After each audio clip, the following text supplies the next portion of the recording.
আসসালামু আলাইকুম। দিনটি ছিল বুধবার। আমরা যাচ্ছিলাম সিন্দুকছড়িতে।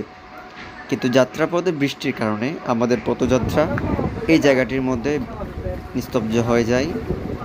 তো কিন্তু এর মাঝেই থেমে থাকিনি।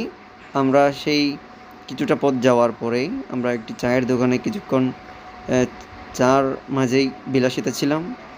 চায়ের চুমুকে বৃষ্টিটাকে উপভোগ করছিলাম। তো আমাদের মিজান ভাইয়া রোডের অবস্থা তিনি বুঝাচ্ছেন আমাদেরকে। তো এরপরে বৃষ্টি থেমে গিয়েছে। আমরা আমাদের যাত্রাপথ আবার শুরু হয়েছে। কিন্তু দুপাশে সবুজ ঘেরা দৃশ্যের পাশাপাশি রাস্তার উপরে পাহাড় থেকে যে কাদামাটি চলে এসেছে তা কঠিন একটি পরিস্থিতির সম্মুখীন করছিল। কিন্তু আল্লাহ সুবহানাহু ওয়া তাআলার অশেষ রহমতে আমরা সিন্দুকছড়ি জোনে চলে আসলাম। এই স্পটটি হচ্ছে সিন্দুকছড়ি জোন, যেখান থেকে সিন্দুকছড়ির কাছাকাছি আমরা যে পাহাড়গুলি রয়েছে তার দৃশ্যপট আমরা দেখতে পাবো। আমি এই জায়গায় এসে যে বৃষ্টির আবারও যে আনাগোনা হয়েছে যা বলার বাইরে।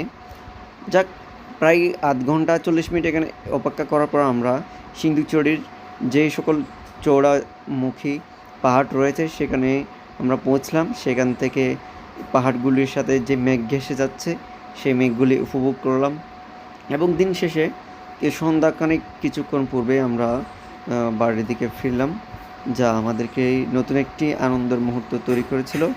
আলহামদুলিল্লাহ। আসসালামু আলাইকুম।